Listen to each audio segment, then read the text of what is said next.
शर्मिला की शादी होकर आई तो उसके ससुराल में एक ननद, ससुर और सास थी। शर्मिला का पति मोहित अक्सर बाहर ही रहता था। वो महीने 2 महीने में घर आता था। एक बार की बात है, मोहित घर दिल्ली से आ रहा था कि तभी ये सूचना मिली कि उसकी बस का एक्सीडेंट हो गया। शर्मिला को जब पता चला कि मोहित के बस का एक्सीडेंट हो गया है तो वो रोने लगी और घर परिवार की औरतों ने तसल्ली दी कि मोहित की मृत्यु नहीं हुई है, तुम अभी रो मत, भगवान की कृपा से सब ठीक हो जाएगा। पर शर्मिला को दुख का ठिकाना न था। उसने रोते रोते अपने हाथों की चूड़ियां तोड़ दी और चिल्ला चिल्लाकर कह रही थी कि मैं लुट गई, बर्बाद हो गई, मैं अब किसके सहारे जीऊँगी। शर्मिला की रात तो रोते रोते निकल गई। सुबह उसका ससुर आया और कंधे पर हाथ रखकर बोला, बहू चिंता मत करो, हम हैं ना। शर्मिला को बड़ा आश्चर्य हुआ कि मेरे ससुर ऐसा क्यों कह रहे हैं। उसने सोचा शायद वो मुझे तसल्ली दे रहे थे, लेकिन उसके ससुर के मन में तो कुछ और ही चल रहा था। मोहित की बॉडी आई और अंतिम संस्कार किया गया। सारे रिश्तेदार नातेदार अपने अपने घर चले गए।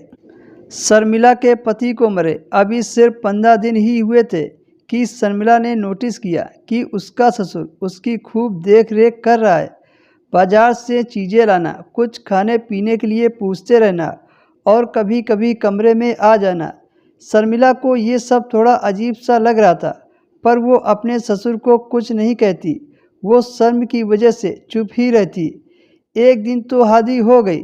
शर्मिला दोपहर में अपने कमरे में लेटी थी। उसकी सास अपनी बहन के यहाँ अपनी बेटी के साथ गई थी।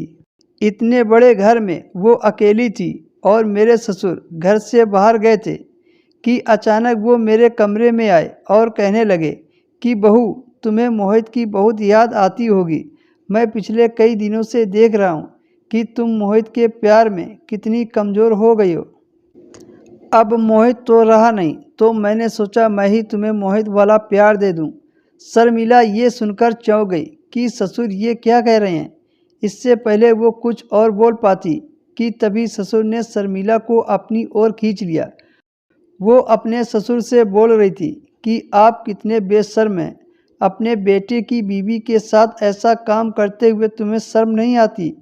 तो वो कहने लगे कि आज घर पर कोई नहीं है और हमारे बीच में जो होगा किसी को पता भी नहीं चलेगा। शर्मिला को भी अपने पति का प्यार काफ़ी दिनों से नहीं मिला था। वो भी अब ज़्यादा छुड़ाने की कोशिश नहीं कर रही थी, क्योंकि उसे भी किसी मर्द का प्यार चाहिए था। और सोचने लगी कि घर में मर्द है तो बाहर मुंह मारने की क्या ज़रूरत है। उसके बाद ससुर बहू का रिश्ता शर्मसार हो गया।